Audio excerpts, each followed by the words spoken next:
Hello friends, welcome back to the channel. मैं संदीप सोनी आपका इस इंटरेस्टिंग वीडियो में स्वागत करता हूं। आज मैं बात करने वाला हूं फार्मास्यूटिकल स्टार्टअप के चैलेंज के बारे में। अगर आप भी कोई मार्केटिंग कंपनी ओपन करना चाह रहे हैं, यहाँ मैं जेनरिक ब्रांडेड मेडिसिन की बात कर रहा हूँ। अगर आप भी कोई एथिकल मेडिसिन सेल करने की कंपनी स्टेब्लिश करने की बात सोच रहे हैं या इनकॉर्पोरेट करने का सोच रहे हैं, तो आपको भी ये चैलेंजेस फेस करने पड़ेंगे। वन बाय वन, स्पेशली 7 मैंने चैलेंजेस को नोट किया है। वन बाय मैं आपको चैलेंज बताऊंगा कौन कौन से प्रॉब्लम से आपको गुजरना पड़ सकता है, एज वेल एज उसका क्या सोल्यूशन है, कैसे आप उससे बाहर आएंगे, उसको भी मैं आपको इस वीडियो के अंदर एक्सप्लेन करूंगा, जिससे आपकी अंडरस्टैंडिंग बेटर हो सके। ठीक है, सबसे पहला चैलेंज कौन सा आता है? जैसे हम कोई भी न्यू कंपनी लॉन्च करते हैं फ्रेंड, तो हमें से जो सबसे पहला चैलेंज फेस करना पड़ता है वो है मार्केट के अंदर कंपटीशन। मार्केट के अंदर हेल नंबर ऑफ कंपनीज आ रही हैं, नेक टू नेक कंपटीशन है, जिसकी वजह से हमें सरवाइव करना एज ए न्यू कंपनी, क्योंकि हमारे पास ब्रांड सपोर्ट नहीं होता है, हमारे पास कोई नया इनोवेटिव मॉलिक्यूल नहीं होता, जिसकी वजह से हमें अपनी ब्रांड आइडेंटिटी मेंटेन करना बहुत ज्यादा टफ हो जाता है। इस कॉम्पिटिटिव इन्वायरमेंट के अंदर जब मैं डॉक्टर चैम्बर के अंदर जाता हूँ या अपने कस्टमर के साथ इंटरेक्ट करता हूँ, तो हमारे पास वही मॉलिक्यूल होते हैं जो बाकी लोग सेल कर रहे होते हैं। ऐसी सिचुएशन के अंदर उनको फिर अपने ब्रांड के लिए कन्विंस करना ना बहुत ही ज्यादा टफ हो जाता है। अब इस प्रॉब्लम से हम बाहर कैसे आएंगे? इससे बाहर आने का तरीका है फ्रेंड, वी आर क्यूरेटर। ठीक है, हम क्यूरेटर की तरह वर्क कर सकते हैं। जो सब लोग लॉन्च करके लेके आ रहे हैं ब्रांड, वही ब्रांड अगर आप भी लॉन्च करके लेके आएंगे ना, तो आप भी उसी भीड़ चाल में चलते रहेंगे। जब तक आप इनोवेशन लेके नहीं आएंगे, तब तक आप इस प्रॉब्लम से बाहर नहीं आएंगे। तो सिंपल सा मतलब यह है कि हमें अगर इस भीड़ चाल से बाहर आना है, कंपटीशन से बाहर आना है, तो हमें कोई इनोवेटिव मॉलिक्यूल लेके आना पड़ेगा। हम नया इन्वेंशन नहीं कर सकते यस, लेकिन हम ब्रांड को क्यूरेट जरूर कर सकते हैं। क्यूरेशन मीन्स होता है कि 10 लोगों को थॉट लिया, मिलाया और अपना एक अच्छा सा आइडिया बना दिया। ठीक है, तो वैसे ही आप मार्केट के अंदर जब भी आप कंपनी लॉन्च करने जा रहे हैं, थोड़ा सा मार्केट रिसर्च करिए, ऑब्जर्वेशन करिए और वहां पे कुछ ऐसे ब्रांड्स लेके आइए जो प्रॉब्लम को सॉल्व करते हो। ठीक है, इनोवेटिव ब्रांड्स होने चाहिए, जिसकी वजह से क्या हो कि किसी की प्रॉब्लम सॉल्व होती हो और कंपटीशन से आप बाहर आ जाए। Problem number 2, deficiency of the capable personal या फिर कैपेबल फील्ड फोर्स। सबसे बड़ी प्रॉब्लम आज के टाइम पे अगर फार्मा इंडस्ट्री के अंदर है ना, वो है कैपेबिलिटीज की। आज का जो यूथ आ रहा है उसके पास तो उससे हम कुछ खास उम्मीद कर ही नहीं सकते। जो स्टेटस इस समय एजुकेशन का चल रहा है, उसकी वजह से हमें बहुत ज्यादा बुरे दौर से गुजरना पड़ रहा है। मतलब फार्मा इंडस्ट्री उसकी वजह से बहुत बुरे दौर से गुजर रही है, और जो स्टार्टअप आते हैं वो तो बहुत ज्यादा स्ट्रगल करते हैं, क्योंकि अभी स्टार्टअप में कंपनी के पास आपके पास ब्रांड वैल्यू नहीं होता है, तो कोई जो कैपेबल पर्सन है वो आपकी तरफ देखेगा नहीं। और जो आज का यूथ आ रहा है, उससे अगर हम कुछ की हमें स्टैंडर्ड की बात करें तो बहुत ही पुअर स्टैंडर्ड का आ रहा है। उसका एजुकेशन लेवल या उसका नॉलेज या उसके स्किल्स की बात करें, वो तो बिल्कुल भगवान ही भरोसे है। राइट, तो ये बहुत बड़ी प्रॉब्लम आती है। स्किलफुल पर्सन को अपने कंपनी के अंदर हायरिंग करना मीन्स हायरिंग ही अपने आप में एक बड़ा जॉब है, एक बड़ा टास्क है इस समय फार्मा स्टार्टअप के लिए। अब इस हायरिंग के प्रोसेस से हम बाहर कैसे आएंगे? तो मतलब इसको हम सोल्यूशन क्या है इसका? देखिए, इसका सोल्यूशन है कंपनी के अंदर सिस्टम को ऐड करना। अगर आप देखो, हम ऐसा नहीं कर सकते कि आप सोसाइटी को चेंज कर देंगे या कैपेबल पर्सन को ले आ लेंगे। ऐसा कर पाना तो बड़ा मुश्किल होगा कि मैं कैपेबल पर्सन को ढूंढ के ले आऊं, और ऐसा पर्सन ढूंढने में इतना टाइम लग जाएगा, मैं तो कंपनी लॉन्च ही नहीं कर पाऊंगा फिर तो बात यह है कि मुझे ऐसे पर्सन को लेके आना है, अपने हिसाब से देखना है कि उसके अंदर थोड़ा नॉलेज है, वो चल जाएगा, वो काम कर पाएगा। सेकंड ये है कि उस बंदे को ट्रेनिंग देना, उस बंदे को सिस्टम में ढालना। तो उसको सिस्टम में ढालने के लिए आपकी कंपनी के अंदर सिस्टम होना चाहिए। और सिस्टम कैसे आता है फ्रेंड? जब उसको आप बनाते हैं। मेरा एक टूल है फार्मा स्टार्टअप टूल किट। ठीक है, फार्मा स्टार्ट अगर आप न्यू स्टार्टअप हैं या कंपनी ओपन करने का सोच रहे हैं, तो pharma startup tool kit purchase कर लीजिए। इस समय जो प्रेजेंट टाइम में उसका चार्ज है, फी है, वो है 2500 रुपीज। ठीक है, बहुत ही रिजनेबल प्राइस मैंने दिया है, और उसके अंदर बजटिंग भी मैंने बहुत डिटेल में बताया हुआ, बजटिंग क्या यूज होती है और अपने कंपनी के अंदर आप सिस्टम को कैसे ऐड करेंगे, क्या चीजें आपको बनानी चाहिए, कैसे आपको वर्क करवाना चाहिए। बस आप उसको सारी चीजें, उसके अंदर बजटिंग भी ऑटोमेटेड है, बस उसको लीजिए आप, सारी चीजों को, सारे फॉर्मेट को, उसके अंदर बहुत सारे फॉर्मेट दिए हुए, उसको फॉर्मेट को अपनी कंपनी के अंदर डालिए, और उसके अंदर गाइड करने के लिए आपको हर एक टॉपिक के ऊपर वीडियो मिलता है। अपने आप में एक मिनी कोर्स है, उसको लीजिए, अपनी कंपनी के अंदर इंप्लीमेंट करिए, और इंप्लीमेंट करने के बाद उस प्रोसेस को फॉलो करिए। सिंपली अपने कंपनी का, आपकी कंपनी के अंदर सिस्टम रहेगा, तो आप अपने फील्ड फोर्स को कैपेबल नहीं है तो कैपेबल बना सकते हैं। सेकंड ये मेरे साथ एक जूम कंसल्टेशन कॉल लेके बुक करके आप कंपनी लॉन्चिंग से पहले जरूर मेरे साथ बात कर लीजिए, इससे आपको बहुत बड़ा एडवांटेज मिलेगा। तो हम कैपेबल पर्सन को एक तो सर्च कर सकते हैं, दूसरा कैपेबिलिटी को ऐड कर सकते हैं, जिसके अंदर नहीं है उसको हम कैपेबल बना सकते हैं। यही फिलहाल हमारे पास अभी ऑप्शन है, क्योंकि हम बहुत हाई फाई सैलरी देंगे तो हमारा बजटिंग सिस्टम फिर डिस्टर्ब हो जाएगा, राइट। तो दूसरा पॉइंट है। तीसरा पॉइंट है अनअवेलेबिलिटी ऑफ द डेटा। अभी मुझे नया मॉलिक्यूल चाहिए, नया कौन सा, किसका क्या रिस्पांस है मार्केट के अंदर, कितने करोड़ का कौन सा ब्रांड है, कौन सा ब्रांड ग्रो कर रहा है, कौन सा डी ग्रो कर रहा है, कौन से साल्ट का क्या स्टेटस है। ये जो डेटा है ना वो इतना महंगा है कि एक स्टार्टअप को इसको अफोर्ड कर पाना बहुत ज्यादा टफ हो जाता है। और डेटा की अनअवेलेबिलिटी की वजह से ना राइट डिसीजन लेना या राइट मार्केटिंग स्ट्रेटजी को प्लान करना या फिर राइट ब्रांड का सिलेक्शन बहुत ज्यादा टफ हो जाता है, जिसकी वजह से क्या होता है बहुत सारी कंपनी सफर हो जाती हैं, या फिर मैं बोलूं मैं बाउंड हो जाता हूं कि वही ब्रांड लॉन्च करूं जो मार्केट के अंदर रन कर रहे हैं। ठीक है, ज्यादा डॉक्टर उसको लिखेंगे तो शायद कहीं ना कहीं मैं बिजनेस निकाल लूंगा, जो ज्यादा बिकता है उसको कहीं ना कहीं हम बेच लेंगे। इस थॉट प्रोसेस के साथ हम कंपनी को स्टार्ट करते हैं, इस थॉट प्रोसेस के साथ हम ब्रांड को लेके आते हैं, जो कि बिल्कुल ही गलत है।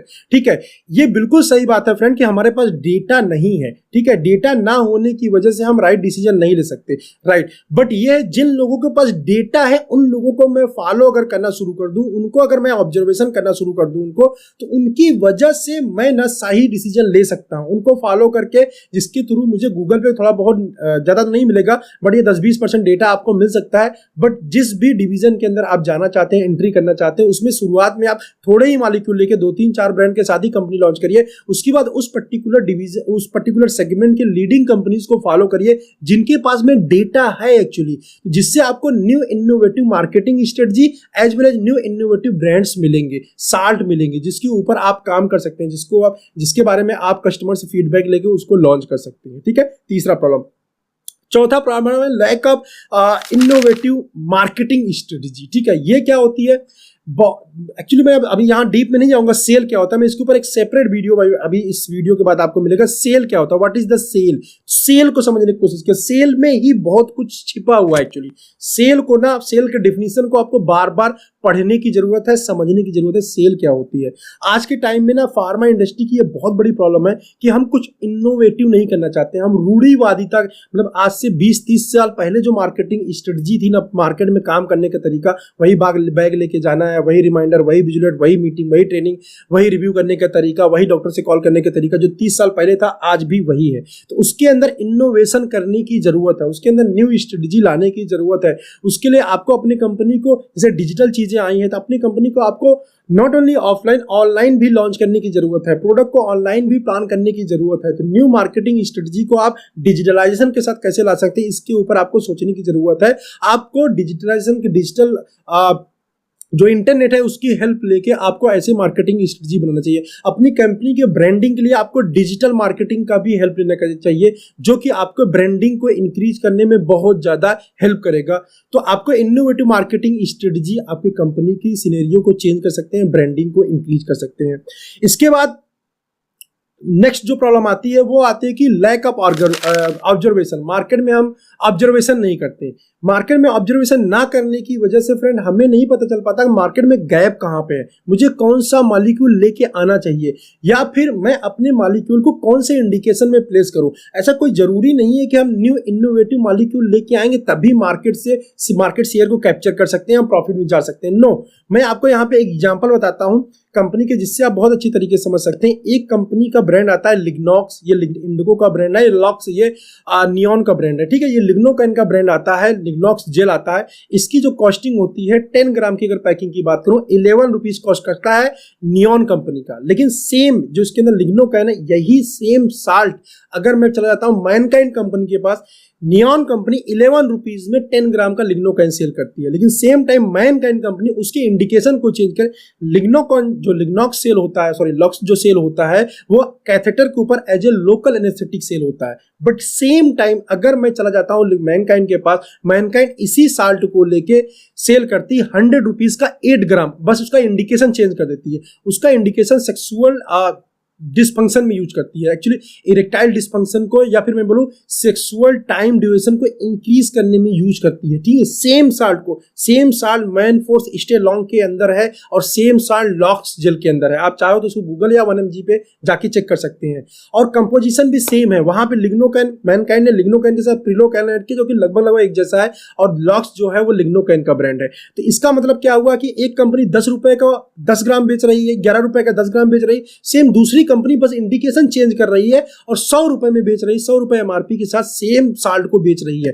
तो मींस अगर हम मार्केट में सही तरीके से ऑब्जर्वेशन करें तो ऑब्जर्वेशन करके जो मुझे गैप मिलेगा वहां पे मैं अपने ब्रांड की पोजीशनिंग चेंज कर सकता हूं, अपने ब्रांड के इंडिकेशन को चेंज कर सकता हूं और अपने ब्रांड के इंडिकेशन को मैं चेंज करके ना बहुत ज्यादा प्रॉफिट कमा सकता हूं। इसका एक और अगर डिटेल में आपको जाना, पूरी केस स्टडी मैंने बनाया है एसएम फाइब्रो के ऊपर कि एसएम फाइब्रो आज के डेट में भी बिना डील डिस्काउंट के एज ए मल्टीविटामिन ब्रांड होते हुए अपने आप को मल्टीविटामिन ना बोल के अब वो एसएम फाइब्रो में टारगेट करते हैं और एसएम म्यूकस फाइब्रोसिस में टारगेट करते हैं, ल्यूकोप्लाकिया में टारगेट करते हैं और अपने ब्रांड को सेल करते हैं। ये सेल करने का एक नया तरीका नहीं, एक तरीका है सेल करने का जिसको बोलते हैं वांट को जनरेट करना। ठीक है, नीड को जनरेट करना, वो हम सेल में बात करेंगे। लेकिन ये है कि आप अगर मार्केट के अंदर ऑब्जर्वेशन करते हैं, गैप को देखते हैं, गैप को तलाशते हैं, तो जो प्रोडक्ट्स एग्जिस्टिंग प्रोडक्ट्स हैं उसके इंडिकेशन को चेंज करके भी प्रोडक्ट को सेल कर सकते हैं, जो आज के कंपिटिटिव टाइम के अंदर गिव एंड टेक या फिर बहुत ज्यादा क्या बोलते हैं इस तरह की पॉलिसी चल रही है कि इनका भी आता, उनका भी आता, उनका भी आता है, उससे आप बाहर आ सकते हैं। ठीक है, वही मैंने बोला 10 लोगों के थॉट को मिलाइए, अपना थॉट, मार्केट के नीड को आपको समझने की जरूरत है, गैप को समझने की जरूरत है। इसके बाद जो नेक्स्ट प्रॉब्लम आती है स्टार्टअप को वो है पेमेंट सिस्टम, पेमेंट कलेक्शन। अगर स्टार्टअप है, सिंपल सी बात है, मैं स्टॉकिस्ट के पास जाता हूं तो स्टॉकिस्ट हमको क्या बोलता है, सामान बिक जाएगा फिर आप पैसा लीजिएगा। मोस्ट ऑफ द लोगों के पास आपके साथ प्रॉब्लम आती होगी।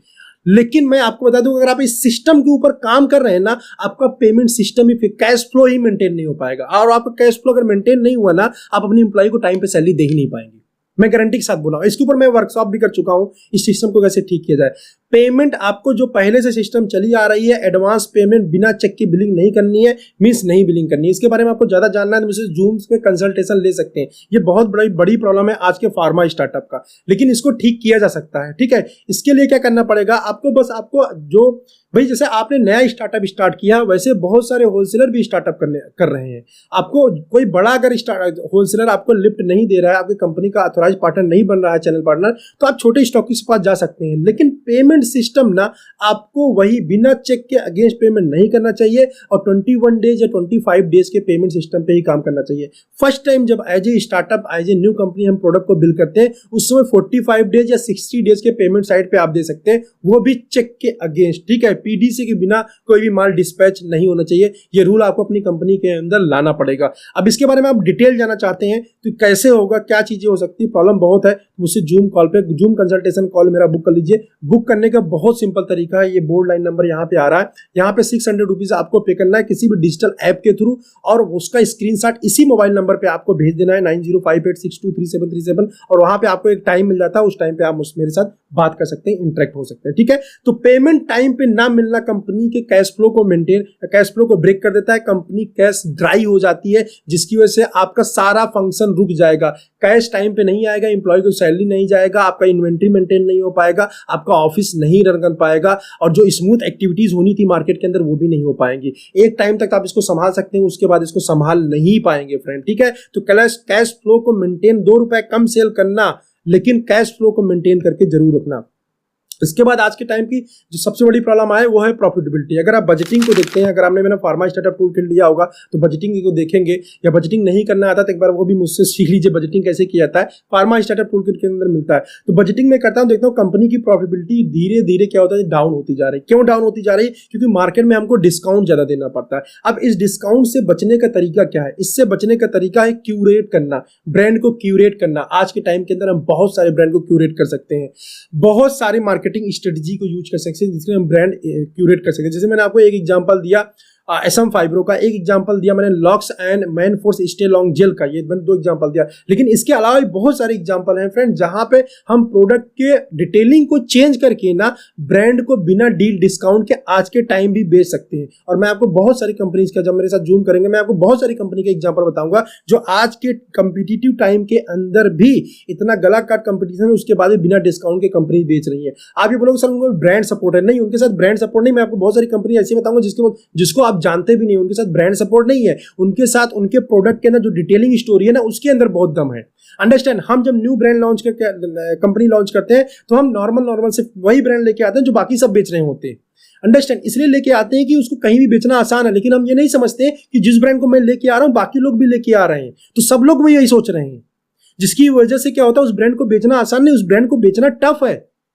तो हम तो वॉल्यूम क्रिएट करने के चक्कर में चले जाते हैं, लेकिन हम क्या करते हैं, प्रॉफिटेबिलिटी को भूल जाते हैं, और प्रॉफिटेबिलिटी नहीं आएगी तो बहुत ज्यादा दिन तक हम ऑर्गेनाइजेशन को रन करके नहीं लेके जाएंगे। ठीक है, these are the common problems friend. जितने भी फार्मा स्टार्टअप प्रेजेंट टाइम में आ रहे हैं, जितनी भी मार्केटिंग कंपनी स्टार्टअप आ रही है, वो सभी लोग फेस कर रहे हैं इस प्रॉब्लम को। मैंने आपको एक सोल्यूशन बताने की कोशिश किया है इन सभी को, और इन सोल्यूशन से गारंटी मानिए आप इससे बाहर आ सकते हैं। ठीक है, भेड़ चाल से बाहर आ सकते हैं। और आपको ज्यादा डिटेल चाहिए मेरे साथ जूम कॉल बुक करके मेरे साथ बात कर सकते हैं। ठीक है, मैं वहां पे और ज्यादा डिटेल वे में आपको पिक्चर को क्लियर कर दूंगा। यहाँ टाइम का बाउंडेशन होता है, वैसे भी वीडियो मेरा काफी ज्यादा बड़ा हो सकता है, बड़ा हो गया है। तो उम्मीद करता हूं आपको ये पॉइंट समझ में आए होंगे। फार्मा स्टार्टअप की जो प्रेजेंट टाइम में चैलेंजेस है और उसको कैसे ओवरकम करेंगे, उससे कैसे हम बाहर आएंगे, ये भी मैंने आपको समझाने और बताने की कोशिश किया है। ठीक है, तो आई होप ये वीडियो आपके लिए हेल्पफुल होगा, और आपको ये वीडियो अच्छा लगा हो, समझ में आया हो, तो फ्रेंड एक लाइक कर दीजिएगा, जिससे मुझे काफ़ी ज़्यादा मोटिवेशन मिलता है। मैं आप लोगों के लिए ऐसी इनोवेटिव वीडियोस बनाता रहूं ताकि आप ग्रो कर सको और आपकी वजह से मैं भी ग्रो कर सकूं। राइट, चलिए मिलते हैं ऐसे ही किसी इंटरेस्टिंग वीडियो में नेक्स्ट टाइम। Bye bye.